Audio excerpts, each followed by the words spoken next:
একাধিক সংস্থা এবং দেশ ইনফান্তিনোর পক্ষে দাঁড়ালেও ফিফা সভাপতির বিরুদ্ধে নিজেদের অবস্থানে অনড় উয়েফা, এএফসি এবং কনকাকাফ। এবার যৌথভাবে বিবৃতি দিয়েছে 3 মহাদেশীয় সংস্থা। তুলেছে প্রতারণার মাধ্যমে বিশ্বাসভঙ্গের অভিযোগ। অর্থহীন বলে উড়িয়ে দিয়ে হয়েছে ইনফান্তিনোর পক্ষে ফিফা নির্বাহী কমিটির সমর্থন। বাংলা কিউআর যেখানে নগদ পেমেন্ট সেখানে সারা দেশে 10 লাখেরও বেশি মার্চেন্টে নগদে পেমেন্ট করুন খুব সহজে। কিছুতেই থামছে না বিতর্ক, কমছে না জিয়ান্নি ইনফান্তিনোকে নিয়ে ক্ষোভ।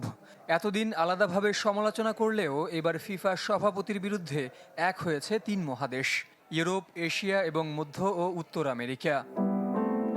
প্রতারণার অভিযোগ এনে সোমবার ফিফা বসের বিরুদ্ধে যৌথভাবে বিবৃতি দিয়েছে উয়েফা, এএফসি ও কনকাকাফ।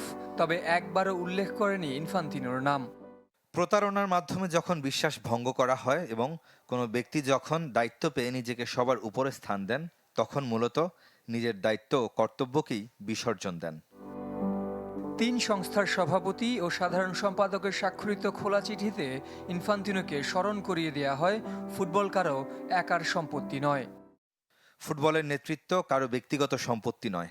এটি ক্ষমতা আঁকড়ে ধরা কিংবা ক্ষমতার জোর দেখানোর বিষয়ও নয়। এটা কোনো পারিবারিক দায়িত্বও নয়, ফুটবলের সেবা করার আমানত।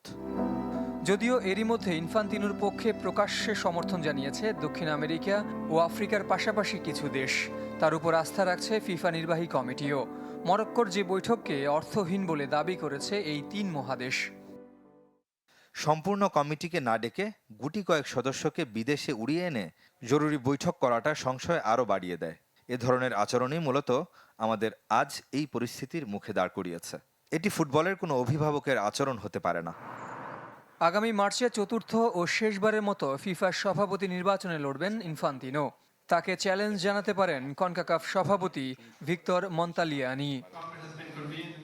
জহির সাগর, চ্যানেল 24।